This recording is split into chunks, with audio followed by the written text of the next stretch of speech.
Hola niñes, bienvenidos a la quinta clase de historia del profesor Cam.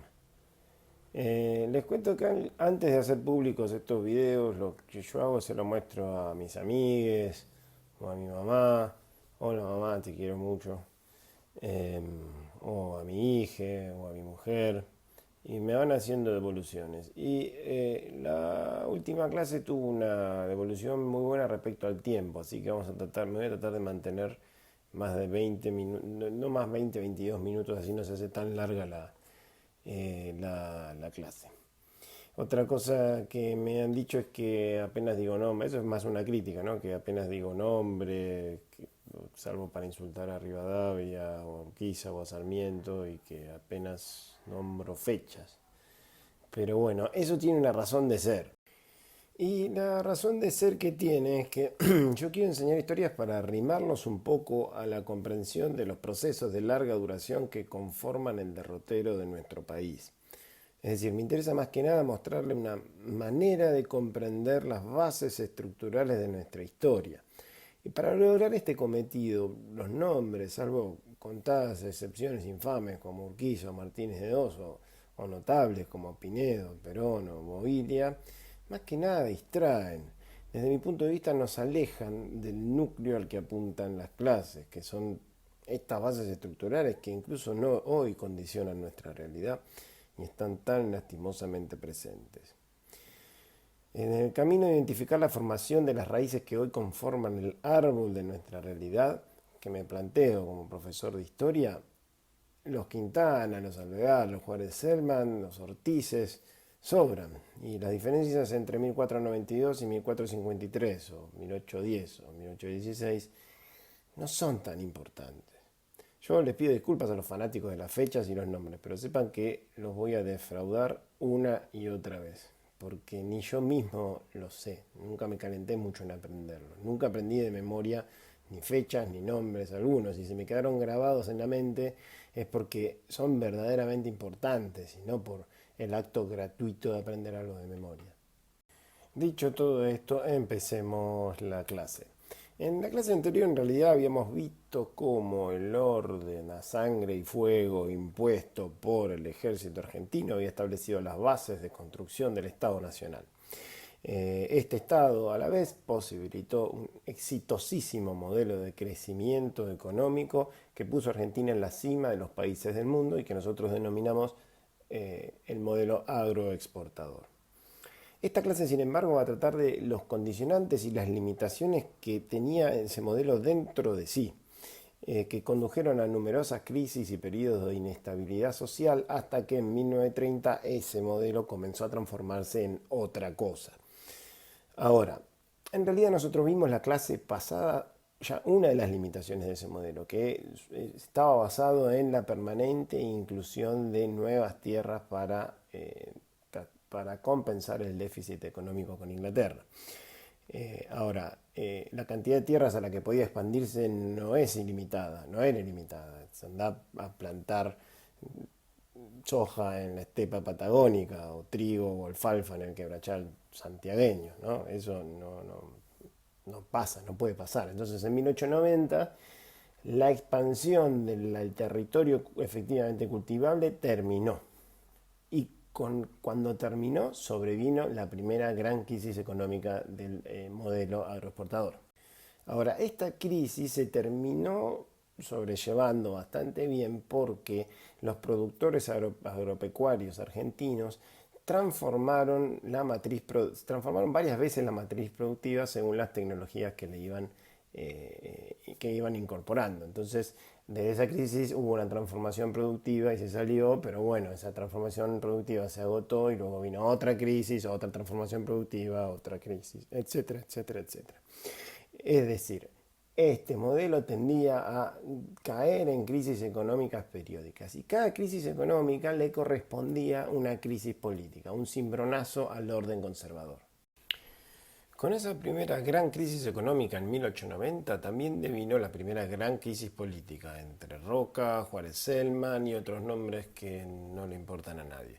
Lo que sí importa es que entiendan que el orden conservador que dominó la política argentina de 1880 a 1916 dependía del éxito del modelo agroexportador. Porque el fraude electoral, la represión a la protesta social y la negación a realizar concesiones a los sectores populares por parte de la oligarquía que controlaba el sistema político eran solo soportables si había el suficiente dinero dando vueltas como para que todos pudieran comer, vestirse, divertirse y pasar un poco de plata a la familia en Europa. Cuando el modelo agroexportador entraba en crisis, inmediatamente los sectores populares, las clases subalternas, los negros, en definitiva, nos enojábamos, cuestionábamos la legitimidad del orden político y queríamos salir a romper todo y matar policías. Después de esta primera crisis de 1890, el modelo agroexportador dejó de crecer de manera exponencial, pero se mantuvo vivo y bastante bien hasta 1914, porque primero los ganaderos incorporaron alfalfa para criar ganado bovino y el ganado bovino les dio mayor rentabilidad. Luego se especializaron para exportar carne enfriada en vez de congelada, entonces eso les daba acceso a mejores mercados en Inglaterra. Y también con la incorporación de ganado bovino empujaron la frontera productiva hacia el sur con la cría de ganado ovino en la Patagonia, las ovejitas, ¿no? Entonces, estas adaptaciones hicieron que el modelo no creciera tan explosivamente desde 1890, pero sí lo suficiente como para garantizar la estabilidad del orden conservador. Pero, agárrense de su vieja porque las cosas se pusieron muy funeras en 1914 con este temita de la Primera Guerra Mundial. Básicamente los países que nos compraban cosas, principalmente Inglaterra, ya no cabían tanto porque se moría gente de a millones. Millones de personas menos muertas son menos bocas para alimentar, entonces menos para comprar, menos para vender nosotros. Asimismo, la guerra niveló para abajo la demanda de bienes y los productos de lujo como la carne enfriada criada por las pasturas que ofrecía los terratenientes de Argentina. Entonces estos dejaron de encontrar ese mercado. Como ya vimos, todo esto llevó a un nuevo brote de descontento social. Pero esta vez fue tan fuerte que llevó al orden conservador a intentar su primera reforma política, porque veía que su supervivencia estaba en riesgo. Ahora, antes de continuar, surge la ineludible pregunta de cómo puede ser que un modelo que generara tanta riqueza y tanta prosperidad fuera tan inestable y entrara en crisis cíclicas de recesión económica y protesta social todo el tiempo. Y la respuesta a ello no es muy simple, pero igual la voy a tratar de dar para que podamos digerirla juntos. Y en realidad reside en el origen mismo del Estado argentino. Para esta explicación me voy a basar en lo que Mario Rapoport cuenta en su Historia Política, Económica y Social Argentina de 1880-2003, que es básicamente como una Biblia para los seres como yo que quieren comprender la historia argentina y que nunca voy a dejar de recomendar. Si verdaderamente les gusta la historia argentina, chicos, ese libro que se encuentra en PDF, si hacen un poquito de esfuerzo, es algo que tienen que leer sí o sí. Pero bueno, en este libro Rapoport hace una comparación entre el modelo de crecimiento estadounidense y el modelo argentino para poder comprender mejor las debilidades de nuestro modelo agroexportador y identifica la forma de apropiación de la tierra como el factor diferencial que explica la distancia entre los dos modelos analizados. Bueno, como veremos en las próximas y magistrales animaciones, en Estados Unidos la apropiación de la tierra se dio mayormente por iniciativa privada, es decir, colonos que partían de las ciudades desde donde llegaban a Estados Unidos en carretas para establecerse en la campiña estadounidense. Sin embargo, el campo de Estados Unidos estaba habitado por pueblos originarios.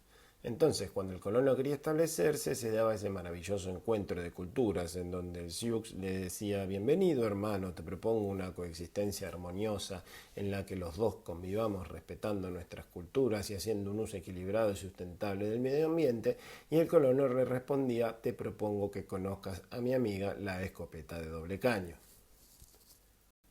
Entonces, pim, adiós pueblos originarios, y PIM, o los asentamientos de pequeñas propiedades de colono que iban repitiendo el ciclo hasta ocupar todas las áreas rurales del país. Ahora, este tipo de distribución de tierras produjo una gran cantidad de pequeños y medianos asentamientos de productores con ingresos medios que generaron una importante demanda de bienes de consumo y de primera necesidad, como pueden ser, no sé, tenedores, que al principio fue cubierta con importación, pero luego llevó a que algunas de las ganancias generadas por la exportación de productos agrícolas se reinvirtieron en fábricas para abastecimiento del mercado interno.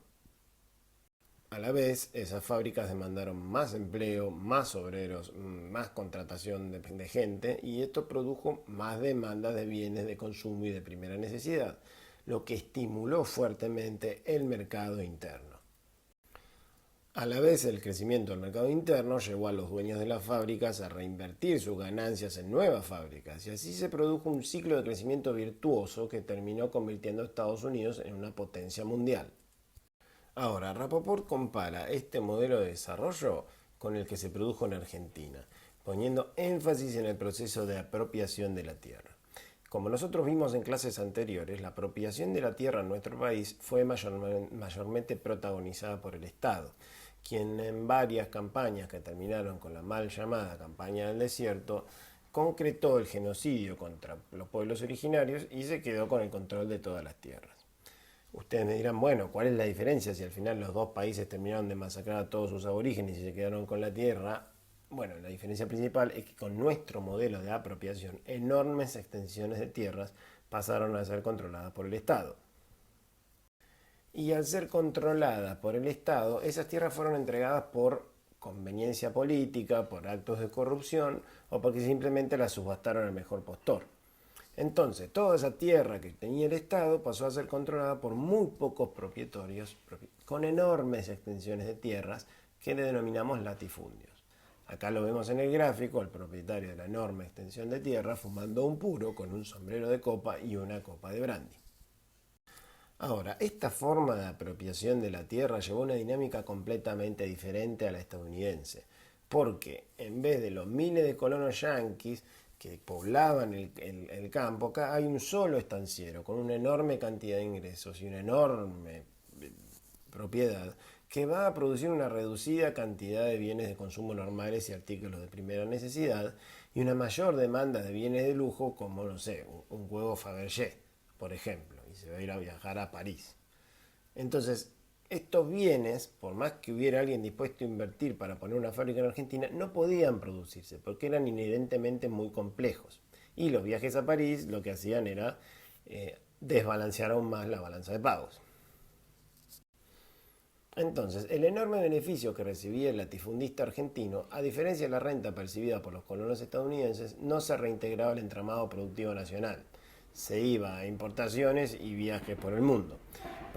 Y esto generaba que no hubiera un mercado interno al que abastecer mediante la creación de fábricas de manufacturas como pasaba en Estados Unidos. Nosotros tampoco podíamos ponernos a producir los huevos Fabergé que consumía la oligarquía terrateniente.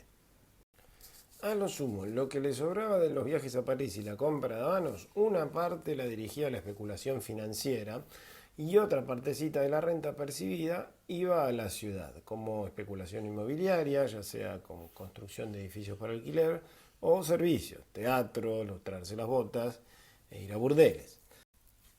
El problema de todo este circuito es que, como verán, apenas demandaba fuerza de trabajo. No había fábricas en la ciudad y los latifundios eran enormes extensiones de tierra donde se practicaba ganadería extensiva y apenas empleaban un par de personas mal pagas. Acuérdense de la cantidad de hombrecitos que había en el gráfico de Estados Unidos y acá no hay nadie. Hay un tipo que la levanta en pala y los demás ni nos vimos. Entonces, los varios millones de personas que inmigraron a nuestro país, en vez de emplearse en las fábricas como en Estados Unidos o en las pequeñas propiedades de los colonos que abundaban en el campo, pasaron a hacinarse en Buenos Aires, a vivir de la demanda de servicios de esta oligarquía terrateniente. Además está decir que este modelo resultaba mucho más inestable que el de Estados Unidos, porque en Estados Unidos, si por ejemplo había una caída de los precios de las materias primas, todavía existía un circuito de generación de riquezas alrededor de las fábricas y el consumo de las masas obreras. Incluso el deterioro de los precios agrícolas hacía más caro las manufacturas importadas y favorecían a la producción nacional. En el nuestro no había nada de eso, no había fábricas, no había pequeñas propiedades, no había colonos. Si bajaba la demanda mundial de materias primas que vendía el terrateniente, se cortaba el circuito de generación de riqueza. Y si se cortaba ese endeble circuito, las masas urbanas hacinadas dentro y alrededor de la ciudad de Buenos Aires activaban una inquietante tendencia a querer salir a romper todo, matar policías y derrocar a la oligarquía del orden conservador. Así se termina el cuadro de situación del modelo agroexportador argentino. Un modelo de una enorme capacidad de generación de riqueza, pero también de una pésima distribución de la misma, que quedaba todo en manos de una muy pequeña oligarquía terrateniente. Esto a la vez le da una inherente tendencia a la inestabilidad, puesto que cualquier contracción económica, como podría ser la crisis de deuda de 1890 o la Primera Guerra Mundial, aumentaba el descontento social hasta que terminaba de poner en peligro la continuidad del orden político. Todo este descontento político se canalizó en tres facciones opositoras al orden conservador: la Unión Cívica Radical, el Partido Socialista y el movimiento anarquista. La Unión Cívica Radical era por lejos la facción más moderada. Básicamente reclamaba que se hicieran elecciones sin fraude, que se abrieran las universidades y que dejara de haber tanta, pero tanta corrupción dentro del sistema político. No cuestionaban el capitalismo, ni mucho menos la existencia del Estado. El partido de la Unión Cívica Radical era especialmente popular entre los sectores de clase media urbana y también tenía una fuerte adherencia en las colonias de Santa Fe, donde había, para sorpresa de nadie, una importante densidad de pequeños colonos agrícolas parecidos a los que vimos en el modelo estadounidense. Ahora, que fuera la más moderada de los sectores opositores no implicaba que la UCR no recorriera la lucha armada. Desde 1890 en adelante intentó varios golpes de Estado aprovechando la influencia que tenía sobre los oficiales del ejército. La estrategia, por lo menos hasta 1912, fue la de realizar un golpe de Estado para desplazar al orden conservador y ahí asegurar elecciones limpias que la llevaran al poder. El Partido Socialista, en cambio, proponía la transformación completa del modo de producción, que fuera del capitalismo al socialismo, es decir, hacia un modo donde los trabajadores fueran los dueños de los medios de producción, donde no hubiera burgueses industriales o terratenientes latifundistas. Sin embargo, el Partido Socialista se abstenía de la lucha armada. Pensaba que con la concientización de las masas trabajadoras podría ganar las elecciones y mediante reformas legislativas iría transformando progresivamente el modo de producción capitalista a uno socialista. El Estado para los socialistas era fundamental como conductor de las transformaciones necesarias. No estaban en contra de la existencia del Estado, sino que aspiraban a controlarlo ganando las elecciones de manera limpia. La descripción social del Partido Socialista fue la de profesionales de clase media y media alta de la ciudad de Buenos Aires y de ciertos sectores del movimiento obrero. Era igual un partido con mucho menos caudal de votos que en la Unión Cívica Radical. Y por último, la facción opositora más extrema era el anarquismo. El anarquismo entendía que no debían existir diferencias de poder entre los hombres y que el Estado, en última instancia, era el garante de esas desigualdades de poder y de riqueza. Entonces lo que proponían los anarquistas era hacer una gran huelga general que paralizara la actividad económica, destruyera el Estado y el capitalismo y luego pasar a organizarse en comunas con democracia directa y autogestión económica. Además está decir que si el anarquismo criticaba la idea de Estado, no comulgaba tampoco con el sistema capitalista, ni se proponía una llegada al poder de manera pacífica. Lo que el anarquismo proponía como modo de llegar al poder era esta huelga general y la acción directa. La acción directa era una acción individual donde un anarquista salía de caño a robar un banco o a tirotearse con la policía. Ese era básicamente el plan de llegada al poder del movimiento anarquista. El anarquismo era especialmente popular en los sectores obreros de los pequeños talleres de la ciudad de Buenos Aires y sus alrededores, y lograron conformar en estos talleres las primeras asociaciones sindicales nucleadas en torno a la Federación Obrera Regional Argentina o FORA. Entonces, si bien no proponían un partido político, sí se organizaban a través de sindicatos y a través de esta federación. Bueno, y así terminamos la clase de hoy, con un modelo agroexportador que producía una enorme cantidad de riqueza, pero que no podía redirigir esa riqueza al entramado productivo, de tal manera que generara una demanda de trabajo socialmente sustentable. Esto a la vez producía una inquietante tendencia a la polarización política y al estallido social de todo ese montón de gente hacinada alrededor y en la ciudad de Buenos Aires. Cualquier semejanza con la realidad es producto de sus mentes enfermas. La historia de nuestro país no tiene nada que ver con la realidad actual. Absolutamente nada que ver. Bueno, no sé si se entiende. Así terminamos la clase. Les recuerdo las consignas. La primera es por qué en Estados Unidos la exportación de materias primas fue acompañada de un pujante desarrollo industrial. La segunda es por qué no sucedió un fenómeno similar en nuestro país. Y la tercera es cuáles fueron las principales facciones políticas opuestas al orden conservador y describa brevemente sus planes, sus programas políticos. Responda todo esto con los términos utilizados en la clase. No lo saquen de internet porque me voy a dar cuenta y no lo voy a probar, ¿sí? Todo con los términos utilizados en la clase. Esto es todo. Espero que les haya sido leve y nos vemos en la próxima.